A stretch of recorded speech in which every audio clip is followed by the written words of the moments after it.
16 साल की लड़की का 75 साल का बूढ़ा पति। एक छोटे से गांव में रामदास नाम का आदमी रहता था। उसकी एक ही बेटी थी जिसका नाम राधा था। राधा बहुत सुंदर, समझदार और मेहनती लड़की थी। पूरे गांव में उसकी अच्छाई की चर्चा होती थी। उसकी माँ का कई साल पहले देहांत हो चुका था, इसलिए राधा ही घर का सारा काम संभालती थी। रामदास अपनी बेटी से बहुत प्यार करता था, लेकिन वह बहुत गरीब था। उसकी छोटी सी खेती थी जिससे मुश्किल से घर का खर्च चलता था। जैसे जैसे राधा बड़ी हुई, रामदास को उसकी शादी की चिंता सताने लगी। एक दिन गांव के सबसे अमीर आदमी सेठ गोपाल रामदास के घर आया। सेठ की उम्र लगभग 55 साल थी। वो बहुत अमीर था, लेकिन उसका स्वभाव घमंडी था। उसकी पत्नी का देहांत हो चुका था और वह दोबारा शादी करना चाहता था। सेठ ने रामदास से कहा, मैं तुम्हारी बेटी राधा से शादी करना चाहता हूँ। बदले में मैं तुम्हें बहुत पैसा दूंगा और तुम्हारी सारी गरीबी दूर कर दूंगा। रामदास ये सुनकर चौंक गया। राधा की उम्र सिर्फ 20 साल थी, जबकि सेठ उससे कई गुना बड़ा था। लेकिन गरीबी और कर्ज ने रामदास की सोच को कमजोर कर दिया। उस रात रामदास सो नहीं पाया। उसे लगा कि अगर ये रिश्ता हो जाए तो उसकी सारी परेशानियां खत्म हो जाएंगी। अगले दिन उसने राधा को बुलाया और सारी बात बता दी। राधा यह सुनकर रो पड़ी। पिताजी, मैं उस बूढ़े आदमी से शादी नहीं करना चाहती। मैं अपना जीवन अपने तरीके से जीना चाहती हूँ, उसने कहा। लेकिन रामदास ने उसकी एक न सुनी। बेटी, हमारी मजबूरी समझो। ये शादी हमारे परिवार को बचा सकती है, उसने कहा। राधा बहुत दुखी हो गई। उसने कई बार अपने पिता को समझाने की कोशिश की, लेकिन वे नहीं माने। आखिरकार शादी की तैयारियां शुरू हो गईं। पूरा गांव इस शादी की चर्चा कर रहा था। कुछ लोग रामदास को गलत कह रहे थे, तो कुछ उसकी मजबूरी समझ रहे थे। शादी का दिन आ गया। राधा दुल्हन के कपड़ों में बैठी थी, लेकिन उसकी आंखों में खुशी नहीं थी। वो लगातार रो रही थी। उसी समय गांव के स्कूल के शिक्षक मोहन को यह बात पता चली। मोहन एक ईमानदार और समझदार युवक था। वो राधा को बचपन से जानता था और उसकी बहुत इज्जत करता था। मोहन सीधे शादी के मंडप में पहुंचा। उसने सबके सामने कहा, किसी भी लड़की की शादी उसकी इच्छा के बिना नहीं होनी चाहिए। शादी जीवन का सबसे बड़ा फैसला है। गांव वाले उसकी बात सुनने लगे। मोहन ने रामदास से कहा, चाचा, गरीबी बड़ी समस्या है, लेकिन बेटी की खुशी से बढ़कर कुछ नहीं होता। रामदास कुछ देर तक चुप रहा। उसने अपनी बेटी की ओर देखा। राधा की आंखों से आंसू बह रहे थे। उसे अपनी गलती का एहसास होने लगा। अचानक रामदास खड़ा हुआ और बोला, ये शादी नहीं होगी। मैं अपनी बेटी की खुशी के खिलाफ कोई फैसला नहीं कर सकता। पूरा मंडप हैरान रह गया। सेठ गोपाल गुस्से से लाल हो गया और वहां से चला गया। राधा अपने पिता के गले लगकर रोने लगी। पिताजी, आपने आज मुझे नई जिंदगी दी है, उसने कहा। रामदास की आंखों में भी आंसू थे। उस दिन के बाद उसने फैसला किया कि वह मेहनत करके अपना जीवन सुधारेगा, लेकिन अपनी बेटी की खुशी का सौदा कभी नहीं करेगा। कुछ वर्षों बाद राधा ने अपनी पढ़ाई पूरी की और गांव में एक शिक्षिका बन गई। उसने अपने पिता की आर्थिक मदद भी की। बाद में उसने अपनी पसंद के एक अच्छे और सम्मानित युवक से शादी की। शादी के दिन रामदास की आंखों में खुशी के आंसू थे। उसे गर्व था कि उसने सही समय पर सही फैसला लिया था। किसी भी रिश्ते की नींव सहमति, सम्मान और खुशी पर होनी चाहिए।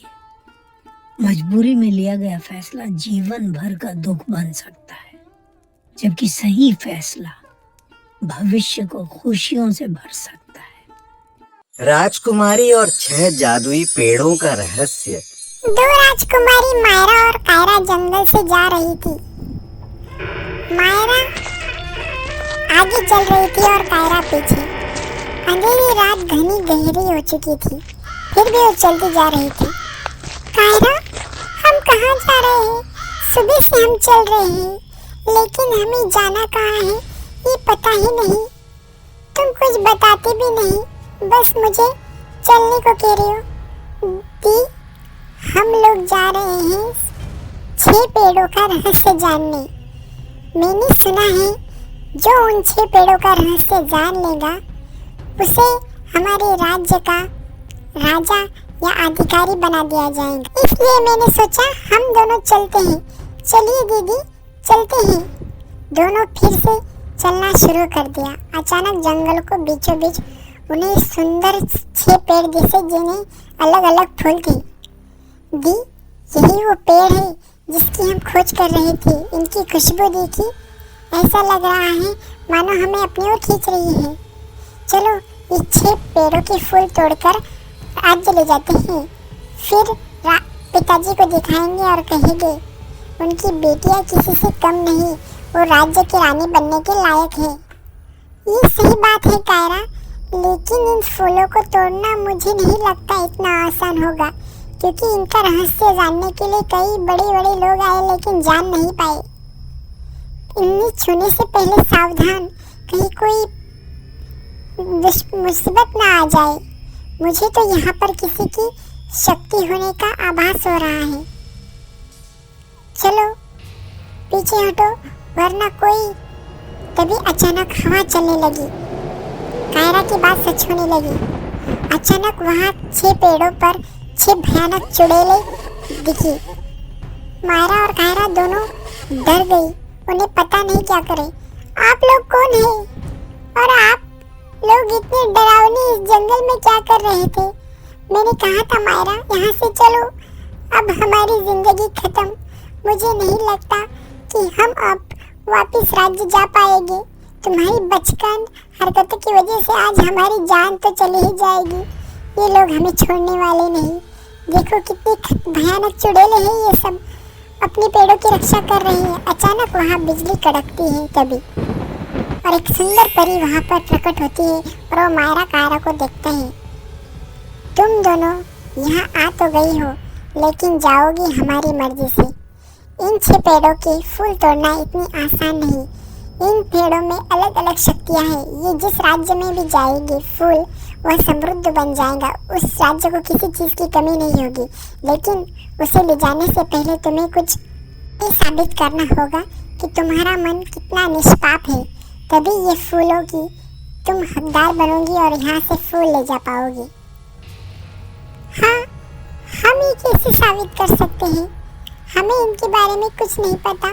आज तक हमने कभी किसी मासूम का दिल नहीं दुखाया, किसी को सताया नहीं। हम बस अपने महल में रहकर गरीबों की मदद की है। अगर आप अपनी जादुई शक्तियों से जानना चाहते हैं तो जान सकते हैं कि मायरा और कायरा 2 ऐसी राजकुमारियां हैं जिन्होंने कभी किसी दुष्कर्म नहीं किया या किसी को नीचा दिखाया।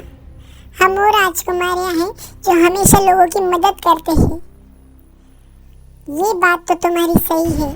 तुम लोग जब भी कुछ बोलती हो तो आत्मविश्वास से बोलती हो। यहाँ पर लोग झूठ बोलते हैं तभी पकड़े जाते हैं। तुम लोग हमारी पहली परीक्षा में पास हो चुकी हो। सच्चाई वही बोलता है जिसका मन सच्चा होता है। अब तुम्हें तुम्हारी बहन कायरा को ये साबित करना है कि वो इन फूलों के लायक है या नहीं।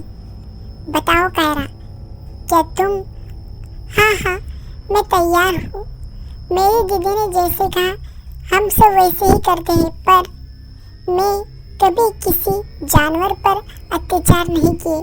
मैं हमेशा जानवरों के लिए खड़ी रहती हूँ।